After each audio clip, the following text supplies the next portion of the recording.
It was about 2 in the morning when I woke to the sound of movement coming down from my barn. It was a quiet night, and it sounded like something shuffling around blindly. I thought of a thief or some stray animal as I grabbed my double-barrel shotgun and went to investigate. My wife was awoken by the commotion. Her footsteps followed me. Luckily, I didn't hear the sound of smaller feet, that of my young son and daughter following me. My wife and I left the house and approached the barn. It was a nice, clear summer night. We were in our pajamas, robes, and hastily put on boots as we neared the barn. My wife, Hilda, held a lantern and whispered for me to be careful. I responded by telling her it was probably just a dog or some other stray animal. I swung open the door, and my wife lifted the lantern. I saw nothing. I stepped inside the barn to take a closer look. My barn wasn't full. Harvest had just barely begun, so there wasn't a huge selection of places for something to hide. I looked around and eventually came upon a figure hiding in a corner. I motioned for my wife to shine a light towards it.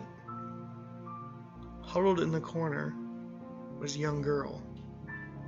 She wore a white and blue striped shirt and matching pants that looked to be a prison uniform. She was dirty and looked frightened. I lowered my gun. She must have been no older than 12. "Who are you?" I asked with as calm and warm a tone I could muster. She looked up at me and looked a little bit relieved when my gun went down.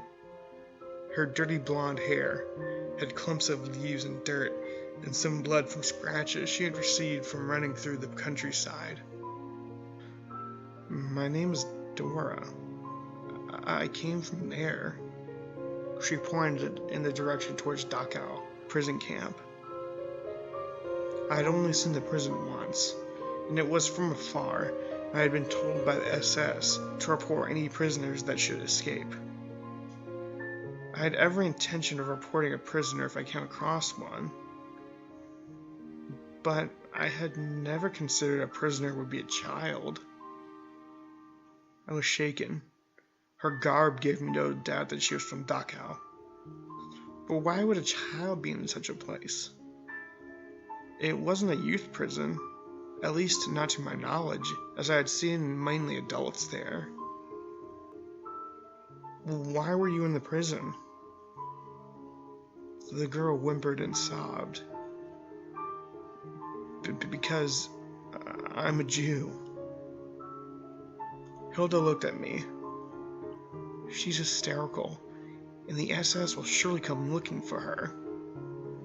"Look at her," I shouted in a whisper. "She's just a child, and has obviously been through a lot. At the very least, let's clean her up." I looked at Dora. "Come here, sweetheart. Let's get you cleaned up and maybe a bite?" I offered my hand. Dora hesitated a moment before grabbing my hand and standing. "Thank you." She shook a bit, and it was then I realized how thin she was. I knew it was normal for prisoners to be a bit thin due to the bad food, but this was worse than what I had imagined. I bit my tongue and decided to ask about it later if I could. My wife gave me a worried look as we hurriedly escorted Dora to the farmhouse. I sat her down at the kitchen table and opened a pantry and pulled out a half loaf of bread. I cut a piece and gave it to Dora. Dora took the bread and ate it like she had never had bread before. I got her a glass of milk and began to wonder about her parents. I had a good idea where they were, but wasn't sure. "Dora, do you know where your parents are?" Dora looked up at me after she took a swallow of the milk. I don't know. They were taken somewhere else. Somewhere worse. My wife then asked, "Somewhere worse?" The girl nodded. "A friend of mine in that prison said there's a place where people go, but don't come back." Hilda looked at me and motioned for me to go into the living room with her. "She's delusional and hysterical." I thought for a second. I had heard rumors about prisons being horrible. I knew that Hitler wasn't quite fond of the Jews, but to imprison someone based on their race is horrible. I didn't want to believe them. This girl, though, why would she lie about that? Why would she be imprisoned? I looked at my wife. Well, then why is she in prison clothes? Why would someone as young as her be put in such a prison? She stammered a little bit. I don't know. But if the SS finds us with her, our own kids would be in trouble, and they would be without us.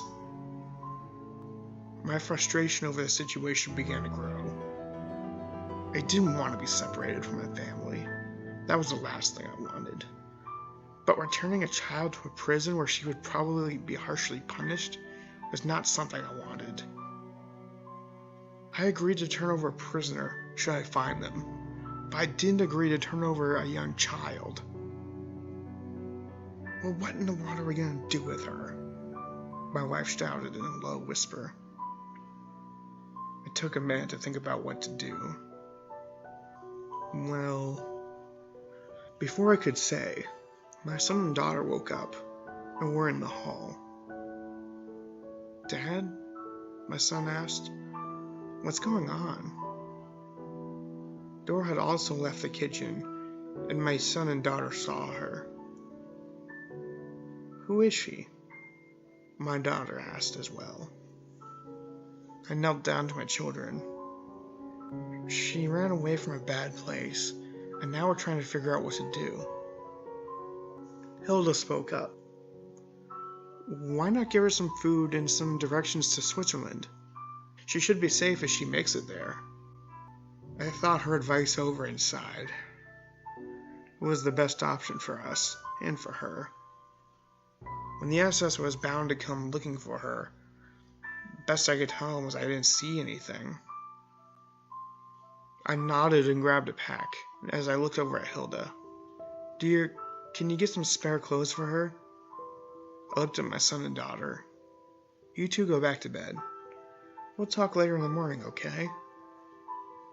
They nodded and headed back to their sleep. My wife left to go take the kids back to bed and got some clothes for Dora. I took Dora back to the kitchen and grabbed the rest of the loaf and another whole loaf of bread. I had plenty of bread to spare, so it was no big deal. I looked at her. "Dora, I'm giving you some food, and then I'm going to show you how to get to a safe place.